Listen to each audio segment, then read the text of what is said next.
Je m'appelle Ali Guissé, donc je suis professeur d'écologie à l'université Cheikh Anta Diop de Dakar.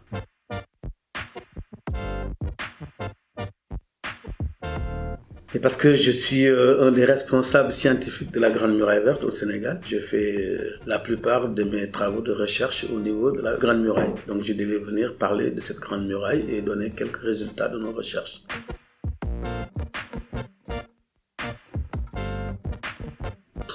Toujours pareil, il faut reboiser.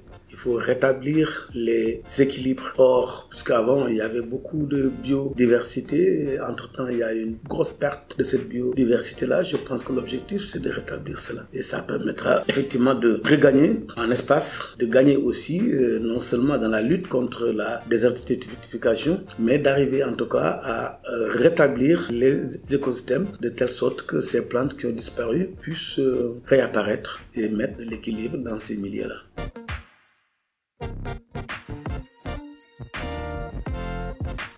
Charité bien ordonnée commence par soi-même. Moi, je suis un chercheur. Or, la réussite de la Grande Muraille Verte ne peut pas se faire sans les chercheurs. Parce que c'est eux qui conseillent, c'est eux qui orientent, c'est eux qui ont une idée beaucoup plus précise sur les espèces adaptées. Donc, les espèces qui peuvent tenir face à ces contraintes qui sont très élevées. Ensuite, évidemment, maintenant, il faut bien entendu, quand même, il faut faire appel aussi aux forestiers, aux écologues, mais surtout aussi aux populations locales qui, s'ils ne sont pas engagés, évidemment, le projet ne réussira pas.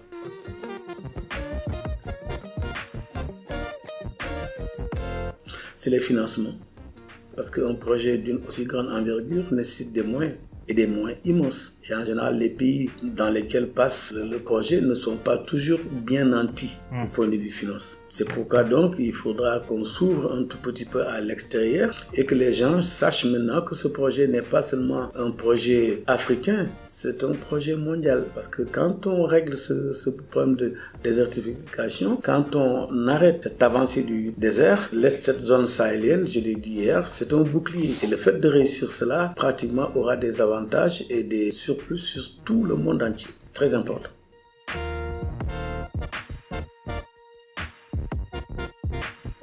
C'est évident, les atouts sont nombreux. Déjà, le fait d'avoir limité l'avancée du désert, c'est déjà un atout énorme. La reforestation a des avantages aussi sur le climat, vous le savez. Sur l'évolution du sol, ça va avoir donc apporté beaucoup plus de pluie, on le sait, par les phénomènes d'évapotranspiration. Cette eau-là va retomber, ça va contribuer à restructurer le sol parce que l'enracinement des nouvelles espèces vont faire que le sol va devenir beaucoup plus réceptif en eau. Les insectes, les rongeurs, certains reptiles aussi vont avoir des terriers, vont creuser des galeries le long des racines et tout ça, ma foi, ça contribue à restructurer le sol, à faire de telle sorte aussi l'eau puisse ruisseler facilement et aller réapprovisionner les nappes phréatiques. Et ça, c'est fondamental.